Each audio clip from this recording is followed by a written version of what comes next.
Hey there, what's up? Welcome back. Jeremy Ginsburg here, and this is a vlog where I just talk about my life and it helps people like you. Wow, so much has changed since my last vlog. First off, I got a brand spanking haircut and it looks really good. Second off, my girlfriend's out of town, which means a few things. One, I'm going to be making more vlogs because now I can't talk to her about this stuff. So I think I gotta find a new outlet. And two, it's great news because I can film in the kitchen now. Ba-dum ching. All right. So honestly, I don't know what I'm gonna talk about. This is just gonna be like a life update because so much has been happening. Holy, so much happens in life. And let's start with the most recent. I just got back from the shortest yoga retreat I've ever been on. It was like 28 hours. I have a friend who runs a yoga retreat like 35, 40 minutes out from Chiang Mai. And so I was like, this place is awesome. I want to come back. And so I did. And I ran a breath workshop. I helped with the kirtan. We did a little song circle jam. And then I played during yin yoga. And it was just a blast. I had so much fun. Everyone loved me. I loved them. The energy was good. Vegan food, no cigarettes, clean air, and yeah, it felt like home. And so I'm feeling inspired because I feel like that could be something for me. Setting up my own space, having my own retreat center, not to say that it's mine, but having a space for other people to come and just feel really inspired. It's called Swan Swati. If you come to Chiang Mai, check them out. It's like the cheapest yoga retreat around, and it's just so amazing.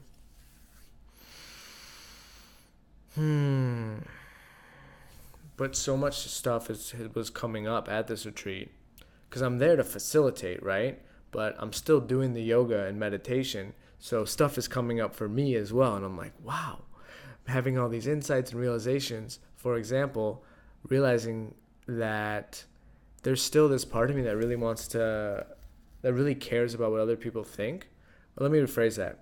I was noticing the responses of myself and letting them emerge, letting them leave. Because I don't think it's there anymore. But I noticed that as I'm singing and then people are coming up to me, there's this part of me that's on its way out. And that part is the performer in the audience. And it's this story that I've been telling myself for 24 years of this story. Hey, I got to get famous. Oh, I want to please everyone.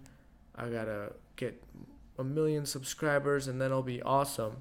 And so I just noticed that even at these small events, and it's about yoga, and we're singing about love and meditation, and there's still this part of me that's been emerging of trying to optimize it. How can I figure out how to get all these people subscribed, and how can I make money and sell a CD? And I know that the deep, deep fear is just, I'm not enough just being a cool guy who sings. I need to be this famous, successful, rich singer. So that was very interesting to watch that come up because I noticed it was hard for me to say goodbye. And part of me wanted to just, be like, all right, thanks for having me, peace out, not say goodbye to anyone. But there's also this part of me that really loves getting attention, that loves connecting, that wants to say bye to them because I know these people want to say goodbye to me. And I was just noticing and observing that, of figuring out there's still this part of me that wants to be the center of attention. And I guess I've just been playing around with it and noticing which comes from this ego, which comes from the fear that I'm not enough and I need people to love me. Also comparing that with maybe it's a good thing. There's a part of me that loves attention. That's not harmful. I think that's okay if I love attention. I'm just, for me personally, I'm okay with me loving things. I'd rather focus on the fears because love is the way. So if we can eradicate the fears, understand the fears, And then I feel like that'll start to vanish instead of trying to break down why do I love this and get in this huge hamster wheel of mental masturbation. So that was one thing that came up. Also, my girlfriend's out of town. Holy crap, it's been 9 months. We haven't spent more than, I guess, like 48 hours apart, maybe 36 in 9 months. And both of those, I was on retreats. So I was with other people and like in a very inward atmosphere. So June left on Monday. After she left for the airport, I came back, packed my stuff, and I left 30 minutes later. And there's this voice in me. It's like, oh, you're just escaping. And I don't find that to be true. I think everything is perfect. But I just noticed that even though I was like, oh, I'm doing such a great thing. She's going to the airport, and I'm going to a yoga retreat for a day where I'm going to like sing music, share my gift, eat vegan food. So many positives, but there's still a part of me that's trying to bring myself down. Moment of silence for the airplane.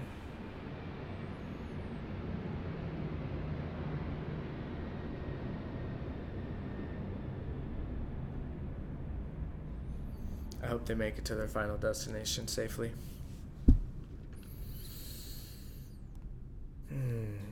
So my girlfriend June's gone.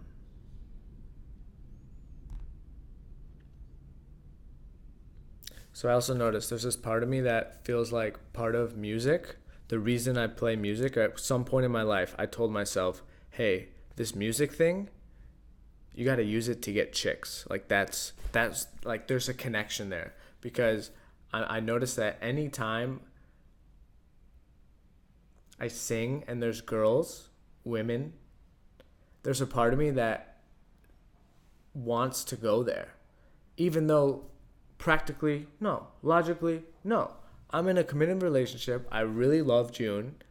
I just think these are one of those crazy thoughts that I'm just like, all right, let that be a thought, have your way. But I'm really curious if that's tied to the music, because at some point in my life I felt like if I want to be happy and successful, that's the life I want to live. This is making so much sense. Thank you, Pastor Jeremy, for saying that you're gonna vlog, because I'm learning about myself right now. So thank you for watching. So I think that's just something I'm working through. But I was just at my buddy Jalter's. We were having a great night, and we actually recorded a podcast, but I don't think we're gonna post it. We're practicing, but we've got a podcast on the rise. We're gonna post a video later this week, so check out for that. And just talking through it with him, it made me realize that like everything was fine until I started talking about it. And talking about things often create more problems. And sometimes the best thing to do is just sit with it, just to be quiet. I had so many emotions leaving this retreat. I was on my own spiritual high. I was on this facilitating, performing, holding space high. I felt extremely connected to all these people because I started getting to know people after 24 hours and we're opening up, and I just felt like, wow, I have so many friends here. I mean, I did. There's like 25 people. That's a lot of friends to have. Like, imagine you went to a restaurant and you knew everyone at the restaurant. It's pretty fun, right? That's how I felt. That's how it feels like to be on some of these retreats, to have a community. So if you don't have that, I really encourage you to think if that's something that may help you, because I didn't realize it was out there either, but it is. I'm not saying you got to go to yoga retreat, but just look for whatever, insert hobby, retreat, or weekend, or conference. I'm sure it's out there. A little bit of a plug for finding your tribe there. So I was feeling all these crazy emotions. Also, it's dark. And it's the 40 minutes away. I've never done the drive myself, so this is my first time driving back. So I'm a little, not scared, but nervous. Like, all right, it's dark, I gotta drive by myself, but also mindful that, like, when I get home, June ain't gonna be there. This is me showing up to my apartment by myself. So all these emotions stirring up inside of me. Fear, love, confidence, anxiety, abandonment, like all these things. And it was just very beautiful. My mind says, oh, I gotta figure out, what am I feeling, why am I feeling it, and what's there to do about it. But my heart says, wow, we're experiencing so many things right now. Let's just enjoy.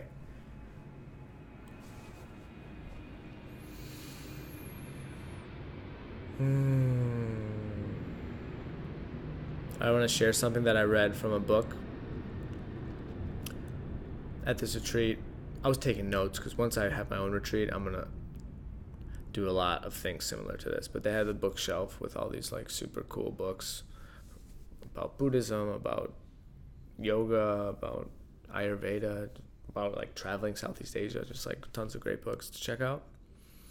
And I just picked up one of them. And one thing I've been doing recently is just like going to a book and flipping through pages and seeing what calls out to me and is what is interesting.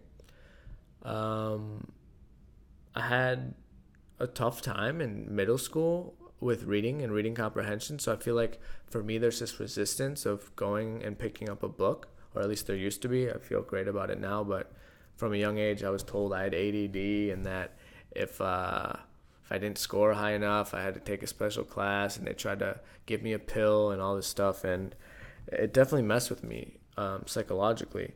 But I noticed that there's also a part of me that feels like I need to read it from the beginning to the end. And as soon as I stopped doing that, it's just been so liberating and just so much more exciting. For example, I learned this from a book that I only read 8 pages of, but I still got something out of it. I'm sure if I revisited the whole thing, it'd be great, but it's like, I think I got a lot more out of reading 8 pages from the middle of this book rather than starting a different book and reading the introduction. So anyways, it was a book on Buddhism, and it was talking about the difference between consciousness and awareness. Do I have the capacity to remember what it talked about? I think I do. So essentially, awareness, how it was explained in this book, because I haven't had time to really feel this and like let it settle, so I can't say that it's my truth yet, but seems legit. So consciousness is like everything. The example it gives in the book is when you're walking, you may not be aware of your foot, but if you step on something that hurts, boom, you feel it. Therefore, there's consciousness that's there, and it's waiting to have awareness to shine on it, where awareness is more narrow. It's more limited.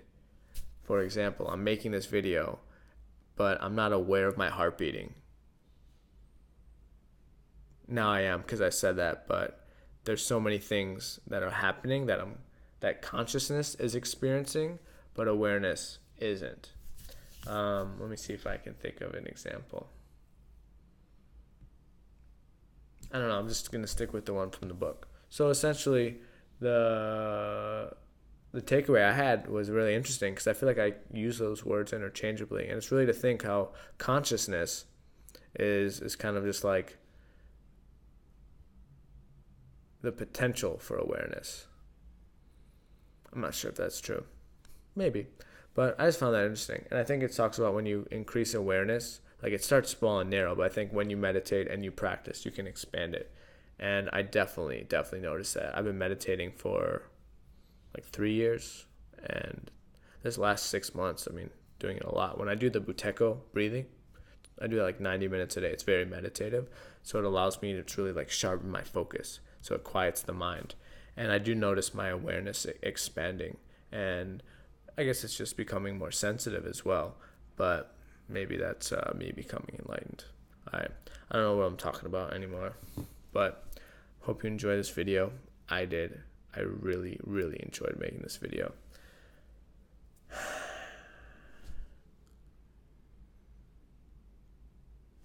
Also, I just want to say that I love everyone on that retreat.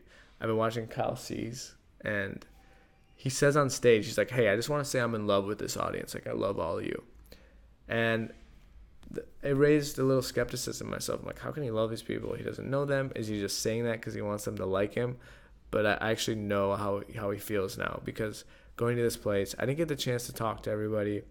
I only got the chance to remember a couple people's names and hear their stories, or hear how my music or what I said affected them.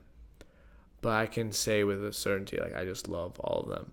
The fact that they were in that room and made it possible, and I can just sense that there's a part of them that I just love unconditionally. And also, I don't need a reason to love strangers. That's another thing I'm telling myself right now. I don't need to rationalize. It's okay just to love people. That's all we are in the first place. It's like when you come out of the womb, people just love you no matter what. You're just a baby. You haven't done shit. Why can't that be like everything else in the world? It's capable. It's an ability that we all have. We can all love the shitty things, the dark things, the dirty things, the ugly things, the expensive things, the cheap things. It's just a choice that we have. So might as well choose love, right? Because love is the way. All right. So I'm going to cut this video short. Everything that I want to say about the retreat, I'm just going to call my girlfriend June, because that'll just be like an update on the retreat. Unless that's something that interests you.